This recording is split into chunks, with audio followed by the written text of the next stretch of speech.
আসসালামু আলাইকুম প্রিয় ভাই ও বোনেরা। বাংলাদেশ নতুন করে আবার গভীর একটা সংকটের দিকে পড়তে যাচ্ছে। এ দেশের উপরে ভারতীয় আধিপত্য চাপিয়ে দেবার যে ষড়যন্ত্র, এটি নতুন করে আবার শুরু হয়েছে। বাংলাদেশের সনাতনী ধর্মাবলম্বীরা একটা তুচ্ছ বিষয়কে কেন্দ্র করে তারা এখানে একটি অস্থিতিশীল পরিবেশ তৈরি করার জন্য জোর প্রচেষ্টা চালিয়ে যাচ্ছে। আপনাদের নিশ্চয় মনে আছে, শেখ হাসিনা পালিয়ে যাবার পরে যখন অন্তর্বর্তীকালীন সরকার গঠন করলো, ঠিক তার কয়েকদিন পর থেকেই এরকম একটা প্রচেষ্টা, এরকম একটা অপচেষ্টা কিন্তু আমরা দেখেছিলাম সন্ত্রাসী সংগঠন ইসকনের সন্ত্রাসী নেতা চিন্ময় কৃষ্ণ দাসের মাধ্যমে। তিনি সারা বাংলাদেশের হিন্দু সম্প্রদায়কে একত্রিত করে দেশে চরম একটা অস্থিতিশীল পরিবেশ তৈরি করার চেষ্টা করেছিলেন, এবং এটি তিনি করেছিলেন মূলত ভারতের ইন্ধনে, রয়ের ইন্ধনে। প্রকাশ্যে তাদেরকে এখানে সহযোগিতা করেছিল, ভারত তাদের সহযোগিতা করেছিল এবং উস্কানি দিয়েছিল, তাদেরকে মাঠে নামিয়েছিল। এবং পরিস্থিতি যখন ক্রমান্বয়ে ঘোলাটে হয়ে যাচ্ছিল, চিন্ময় কৃষ্ণ দাসের সাথে সরকার বারবার যোগাযোগ করেছিল, তাকে আন্দোলন স্থগিত করতে বলা হচ্ছিল, তিনি করছিলেন না। ওই সময়ের ধর্মমন্ত্রী আফম খালিদ হোসেন তিনি বলেছিলেন যে চিন্ময় কৃষ্ণ দাসকে আমরা বারবার অনুরোধ করেছি যে আপনি আসুন, বসুন, কিন্তু আন্দোলন বন্ধ করুন। সে পাত্তাই দেয় নেই। পাত্তা দেবে কি করে? কারণ তার খুঁটিটা তো পোতা ছিল ওই পারে, যার কারণে সে খুঁটির জোরে ছাগল নাচে। সেইটা ঠিক এরকমই আবার আরেকটি ঘৃণ্য চক্রান্ত আমাদের কাছে মনে হচ্ছে আবার শুরু হয়েছে, এবং এইবার আরো ৮-৭ বেঁধে শুরু করেছে। আর এইবার শুধু ভারতই এদেরকে ইন্ধন দিচ্ছে না, ভারতকে ইন্ধন দিয়েছে ইসরায়েল, আর ভারত এদেরকে ইন্ধন দিচ্ছে। এই ইসরায়েল এবং ভারতের ইন্ধনে তারা এখানে কোমর বেঁধে লেগেছে। এবার মনে হচ্ছে তাদের আস্ফালন দেখে, তাদের কথাবার্তা শুনে মনে হচ্ছে তারা পরিকল্পিতভাবে দেশটাকে গৃহযুদ্ধের দিকে নিয়ে যাচ্ছে, সাম্প্রদায়িক দাঙ্গা বাঁধানোর জন্য সেই দিকে নিয়ে যাচ্ছে। গাইবান্ধার পলাশবাড়িতে তারা ৮২ ফুট উঁচু একটি রাম মন্দির তৈরি করবেন। আপনার তো এদেশের সংখ্যাগুরু মানুষ যারা, সেটার প্রতি তো আপনাকে শ্রদ্ধা দেখাতে হবে। আপনি মোড়ে মোড়ে জায়গায় জায়গায় আপনাদের যে সমস্ত মন্দির আছে, এগুলো করতে কেউ কোনোদিন বাধা দিয়েছে? দেয় নাই তো। বরং ভারতে প্রতিদিন প্রতিনিয়ত মুসলমানদের মসজিদ ভেঙে দেওয়া হচ্ছে, মসজিদকে তারা মন্দির ঘোষণা করছে। প্রত্যেকটা বড় বড় মসজিদ যেখানে আছে সেইগুলোকে তারা যে কোনো তকমা দিয়ে হাইকোর্টের মাধ্যমে, সুপ্রিম কোর্টের মাধ্যমে একটা অর্ডার বের করে আনছে যে এখানে এক রাম মন্দির ছিল। এই ধোয়া তুলে তারা একের পর এক ভারতের মসজিদগুলো বন্ধ করে দিচ্ছে, দখল করে নিচ্ছে। মুসলমানদের নামাজের উপরে নিষেধাজ্ঞা আরোপ করছে, তারা নামাজ পড়তে পারবে না জনসম্মুখে, প্রকাশ্যে। তাদের কুরবানি পর্যন্ত, ধর্মীয় উৎসব পর্যন্ত সেখানে করতে বাধা দেওয়া হয়েছে এবং সরকারিভাবে বাধা দেওয়া হয়েছে। এই উগ্র সাম্প্রদায়িক হিন্দুত্ববাদী শক্তি তারা এই কাজটি সেখানে করেই শুধু ক্ষান্ত হচ্ছে না, তারা ওইটাকে বাংলাদেশের উপরে চাপিয়ে দিতে চাচ্ছে। এবং মুসলমানদের সম্পর্কে তাদের যে বিজেপির যে নেতারা, তাদের যে বক্তব্য, আসুন দেখি এই বিজেপির এই নেতা তিনি কি দুর্গন্ধ ছড়ান সাম্প্রদায়িকতার, একটু শুনুন। বছরে তো একবার উনি আসছেন, কত বছর পরে আসছেন? আর ১০৭ বছর ধরেই তো অন্যায় করা হয়েছে। এক বছরে এমনি দম বন্ধ হয়ে যাচ্ছে। যান বাংলাদেশে, পাকিস্তান চলে যান, এখানে নামাজ পড়ুন, কেউ বলবে না। এখানে চলবে না এইসব। সরকার পাল্টে গেছে, লোক পাল্টে যায়, জানে এগুলো বন্ধ করবো বলে, আর বন্ধ হবেই, জেনে রাখুন। তো বাংলাদেশের আমার হিন্দু ভাই ও বোনেরা, কোন দায়িত্বশীল মুসলমান এই ধরনের শব্দ প্রয়োগ করেছে? সেখানে কিন্তু সরকার এই ধরনের শব্দ প্রয়োগ করছে। কই, আপনারা কি কখনো তাদের বিরুদ্ধে এখান থেকে কোনো প্রতিবাদ করেছেন? করেন নাই তো। বরং এখানে যেটা হচ্ছে না সেটাকেও আপনারা মিথ্যা প্রোপাগান্ডা ছড়িয়ে ওইখানে পাঠিয়ে দিচ্ছেন। এবং এই যে সাম্প্রদায়িক এই সন্ত্রাসী যে বক্তব্যটা দিলেন, তার এই বক্তব্যের মিল আছে বাংলাদেশের। এই দেখুন, এই যে আজকে আপনি কোথাকার হরিদাস পাল যে আপনাকে এই কৈফিয়ত দিতে হবে? আপনারা দুইটা মারবেন, আমরা একটা মারবো, কিন্তু আমরাও মারবো। আপনাদের বলতে চাই, এই বাংলাদেশ আমার, আদি বাংলাদেশ আমার। আপনারা যদি বেশি বাড়াবাড়ি করেন, আমরা কিন্তু বিভিন্ন মানবতা, বিভিন্ন বিশ্বের দেশ থেকে সাহায্য চেয়ে আমরা বাংলাদেশ আর একটি প্রদেশ করবো, শুধুমাত্র সনাতনীদের জন্য। আজকে সারাদিন ধরে তারা শাহবাগে মশাল মিছিল করেছে এবং সেখান থেকে তারা বিভিন্ন ধরনের হুঙ্কার দিয়ে যাচ্ছে। তারা আলাদা প্রদেশ বানাতে চাচ্ছে হিন্দুদের জন্য, অর্থাৎ বাংলাদেশকে তারা সত্যিকার অর্থেই ভাগ করতে চায়।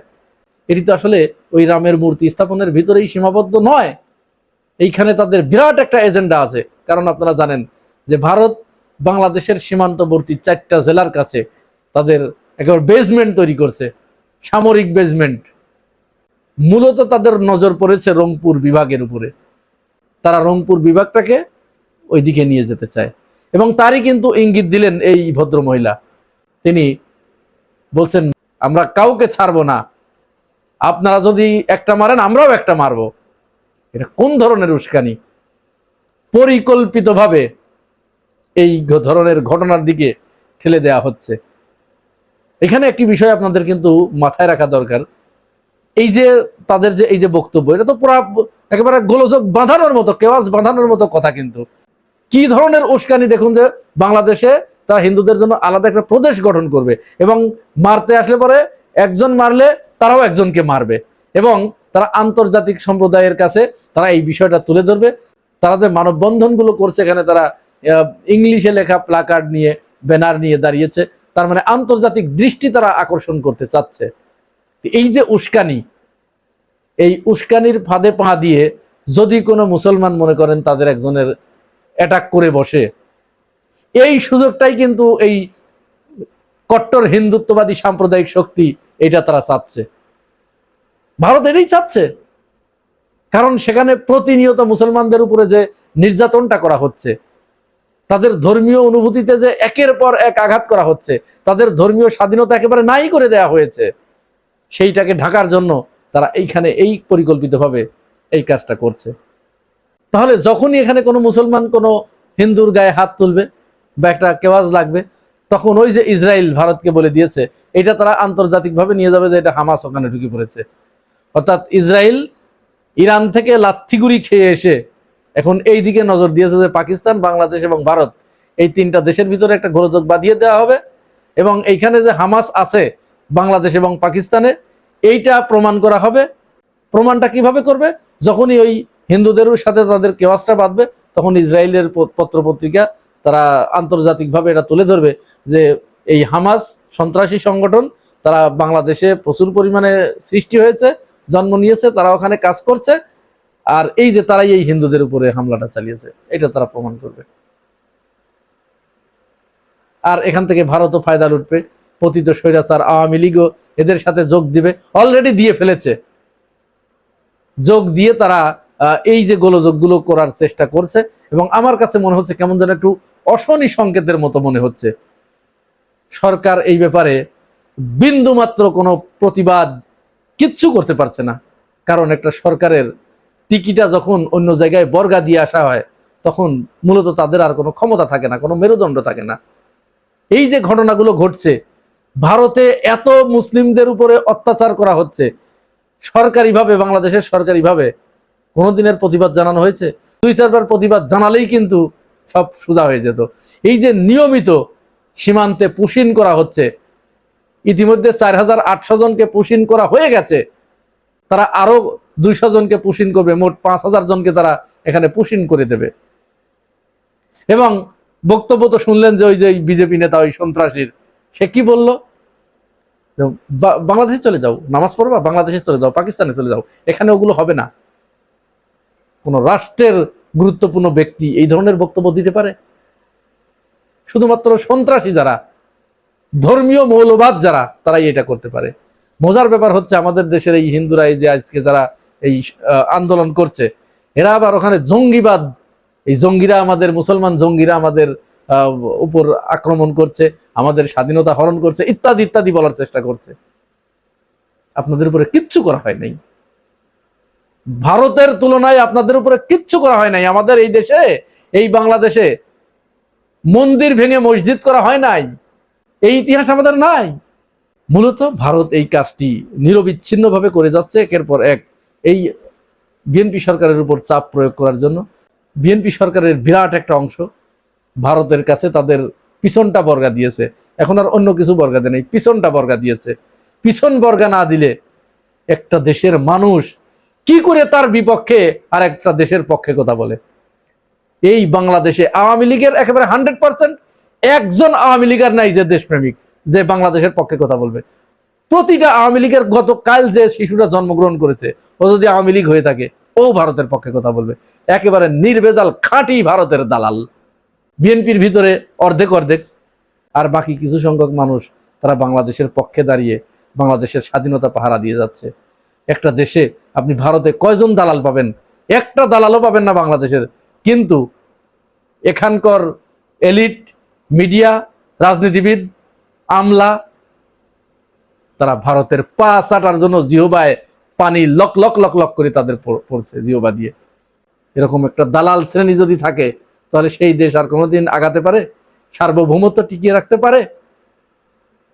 সেটাই হচ্ছে। সবশেষ সরকারের প্রতি আহ্বান জানাবো, কোনো ধরনের সংঘাত লাগার পূর্বেই অনেক পায়ে তারা চলছে, আপনারা বিরোধী দলের সাথে কথা বলে অতি দ্রুত এর একটা সমাধান করুন। এদের সাথে প্রয়োজনে বসুন, সমস্যাটা কোথায় সেই সমাধান করার চেষ্টা করুন। ভারতের এই পুশিন, এই আগ্রাসী নীতি, তাদের এই পৈশাসিক নীতি, ইতর নীতি আন্তর্জাতিক সম্প্রদায়ের কাছে তুলে ধরুন। ভারতীয় হাই কমিশনারকে ডেকে এনে বসিয়ে রাখুন, জবাব চান কেন এটি হচ্ছে। দেখবেন সব পানির মতো সোজা হয়ে গেছে। প্রিয় ভাই ও বোনেরা, আপনারা কি মনে করেন? আপনার মতামত জানাবেন মন্তব্যের ঘরে।